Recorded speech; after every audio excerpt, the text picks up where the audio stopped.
Hello বন্ধুরা, সবাই কেমন আছো? আশা করি সবাই ভালো আছো। আজকে একটা ছুটির দিন, রবিবারের ছুটির দিন পার হয়ে গেল।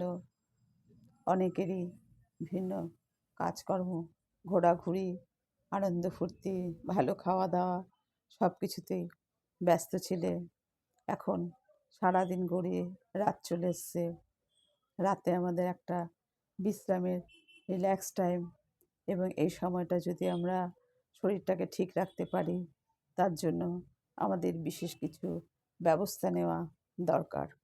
সেরকমই কিছু আমি ব্লিডিং দেখাবো, যেগুলি করলে আমাদের যে সারাদিন আমাদের শরীরে যে ধকল গেছে, সেই ধকল থেকে আমরা বেরিয়ে আসতে পারবো। আর শীত মানেই ঠান্ডা, সর্দি কাশি এগুলো একটু লেগেই থাকে। আর আমাদের শরীরটাই হচ্ছে একটা রোগের কারখানা। সেটাকে একটু এদিক সেদিক অনিয়ন্ত্রিতভাবে রাখলেই সেটা সহজেই আমাদের শরীরকে অ্যাটাক করে। আর মানুষকে সাধারণত শরীরের ভেতরে কোথায় কী রোগ সহজেই দেখলে বোঝা যায় না। কোনো কোনো সিমটম কারো কারো ওপরে ভেসে ওঠে, কারো কারো ভেতরেই থেকে যায়। কিন্তু এইসব ভেতরে থাকা সিমটমগুলি একসময় এমন জটিল আকার ধারণ করে যার আর প্রতিকার করা সম্ভব হয়ে ওঠে না। যতই ওষুধ ডাক্তার হোক না কেন, ভেতরে ভেতরে এমনভাবে শরীরটাকে নষ্ট করে দেয়, ভেতরে পার্টসগুলোকে, ভেতরে বিভিন্ন অর্গানগুলোকে এমনভাবে নষ্ট করে দেয় যে সেগুলো থেকে আমরা সহজে মুক্তি পাই না। এতে আমাদের অনেকের জীবনে অনেক খারাপ অঘটন নেমে আসে। সেরকম যদি আমরা যোগ ব্যায়ামের সঙ্গে যুক্ত থাকি বা কিছু মেনে চলি, তাহলেও আমাদের কিছু না কিছু রিলিফ পাওয়া যায়। ঠান্ডা, সর্দি, কাশি বিভিন্ন রকমের হয়। কারো খুব ঘন ঘন ঠান্ডা জল বেরিয়ে যায়, কারো শুকনো কাশি হয়, কারো ভেতরে শ্বাসকষ্ট হয়, কফটা ভেতরের শ্লেষ্মাটা বেরোচ্ছেই না। এরকম অনেক সমস্যা হয়। আর যাদের এই শ্লেষ্মাগুলো বেরোয় না, তাদের হচ্ছে একটু সমস্যাটা দিনের পর দিন জটিল হতে থাকে।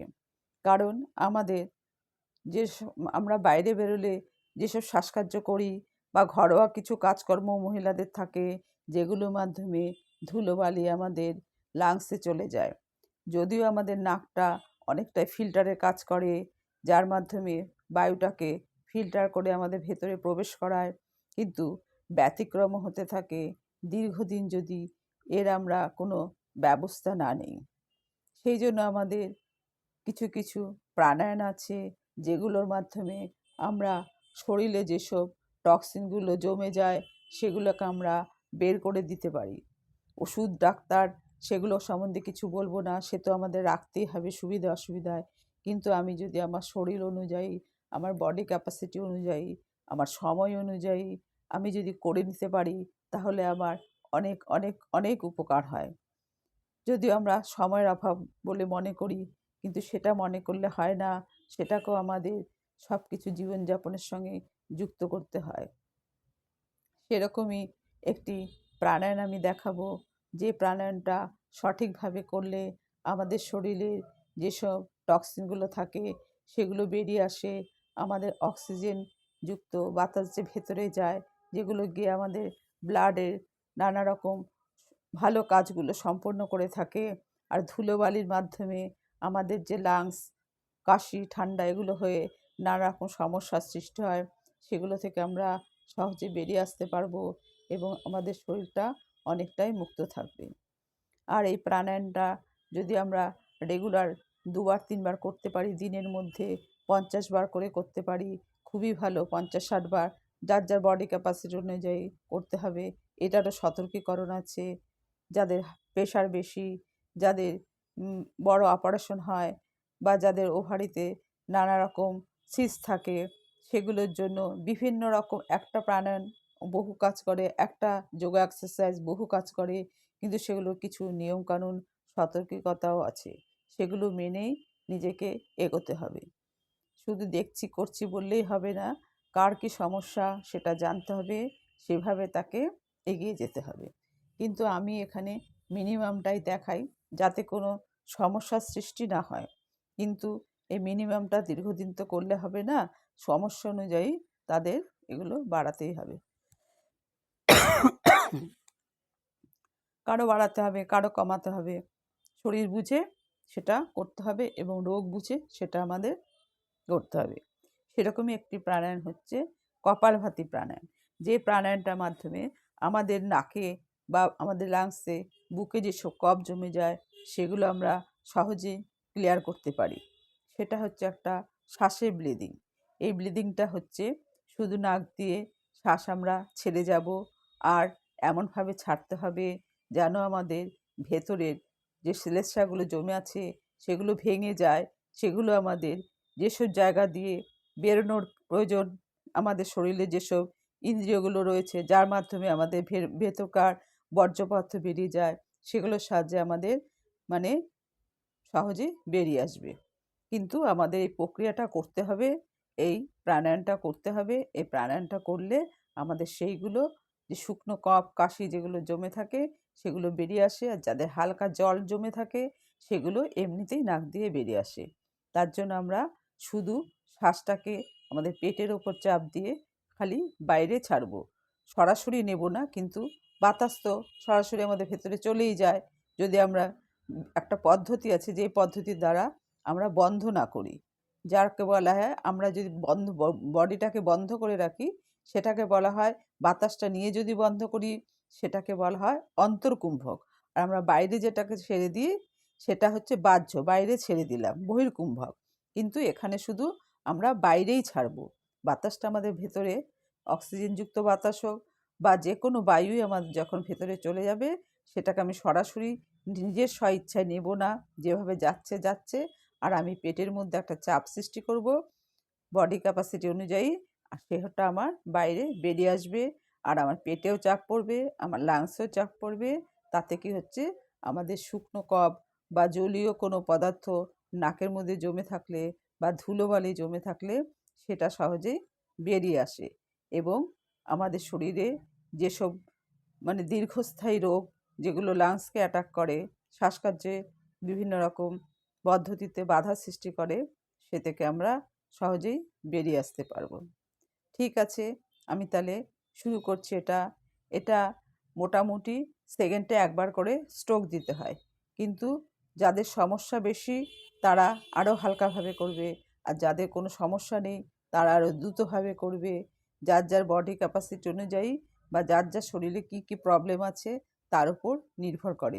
কিন্তু আমি সাধারণত এখানে মিনিমামটাই দেখাই, যেটাতে কোনো ক্ষতি হওয়ার সম্ভাবনা থাকে না। আর যদি কোনো সমস্যা হয় শরীরে, সেটা বিশাল কিছু হবে না, নিজেই সেটা বুঝতে পারবো। যেহেতু শরীরটা আমার, আমি করছি, আমার শরীরে কতটা সমস্যার সৃষ্টি হচ্ছে কি না হচ্ছে সেটা আমি নিজেই বুঝতে পারবো। তখন আমি সেটাকে স্টপ করে দেব। সেইভাবে, যেহেতু এগুলো free hand exercise, free hand এক্সারসাইজের সঙ্গে অন্য কোনো সমস্যা সহজে সৃষ্টি হতে পারে না। আমি নিজেকেই আমি বুঝতে পারবো যে এটা করলে আমার শরীর ঠিক হচ্ছে, এটা করলে আমার শরীরে কষ্ট হচ্ছে, এটা আমি করতে পারছি কি পারছি না। ঠিক আছে, তাহলে আসল কাজে চলে আসি। যেই প্রাণায়ামটা আমার করতে হবে সেটার একটা নাম আছে, সেটার নাম হলো কপালভাতি প্রাণায়াম। আমি শুধু শ্বাসটা ছাড়বো, আর আমার পেটের মাসলটা, যেমন নাক ঝাড়িয়ে আমরা আমরা যখন জোরে নাক ঝাড়ি তখন আমরা কিন্তু বুঝতে পারি না, আপসি আমাদের পেটটা ভেতরে চলে যায়। কিন্তু এখন যখন এটা বলছি, এটা বুঝলে বোঝা যাবে পেটটা ভেতরে শুধু যাবে, শ্বাসটা ছাড়বো, পেটটা ভেতরে যাবে। আর এর ফলে কি, নাকে জল টল আটকে থাকলে বা কোনো রকম ধুলোবালো আটকে থাকলে সেটাও যেমন বেরিয়ে যাবে, আর ভেতরে যদি কফটা শুকনো হয়ে যায় সেটাও আমাদের হালকা হয়ে যাবে। শুরু করছি তাহলে। এটার মাধ্যমে কি হচ্ছে, আমাদের পেটটার ওপরে একটা চাপ পড়ছে, নাক দিয়ে শ্বাসটা বেরিয়ে আসছে, একটা আওয়াজ হবে। যেহেতু শ্বাসটা জোরে জোরে ছাড়ছি, এটা একটা আওয়াজ হবে।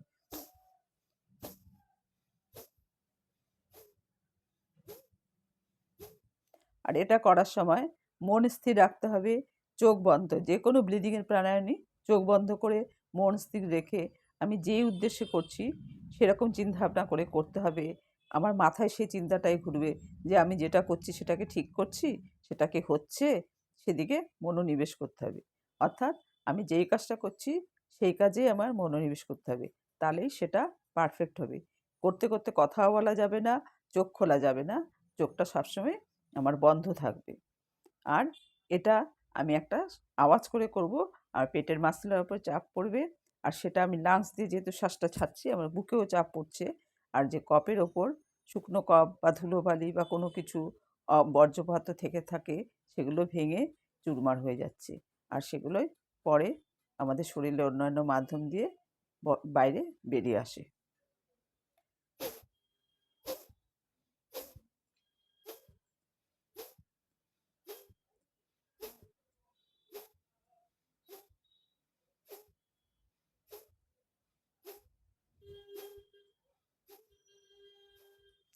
এটা মোটামুটি একটু হালকা পেটে করতে হয়, ভারী খাবার খেয়ে করা ঠিক না, যেহেতু পেটে চাপ পড়ে, এটা হালকা খাবার খেয়েই করতে হয়।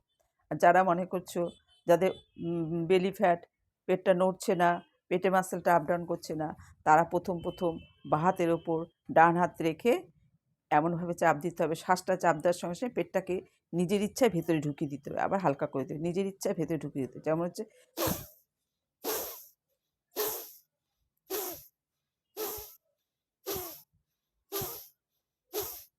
যদি আপসে করতে করতে এটা ঠিক হয়ে যায়, যদি নিজে আমি যখন শ্বাস ছাড়ছি তখন যেমন যাচ্ছে তো যাচ্ছে, যদি মনে হয় যাচ্ছে না, তাহলে আমি বাঁ হাতের ওপর ডান হাত রেখে আমি যখন শ্বাসটা বাইরে ফেলবো তখন আমার পেটটাকে জোরে চেপে ধরতে হবে, যেন পেটটা আমার স্পাইনের দিকে চলে যায়।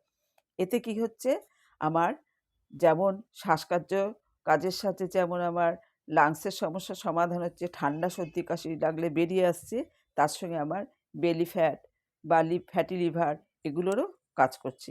একসঙ্গে যোগা প্রাণায়ামে অনেক কাজ করে, সবসময় বলা হয় যার কোনো সাইড ইফেক্ট হয় না, নিজের বডি ক্যাপাসিটি অনুযায়ী, নিজের শরীর অনুযায়ী সঠিক নিয়ম সঠিক পদ্ধতিতে করতে হবে, তাহলে কোনো সমস্যাই হবে না। আশা করি সবাই এতে অনেকটাই রিলিফ পাবে এবং সুস্থ থাকবে। নমস্কার বন্ধুরা, রাতের জন্য এইটুকুনই।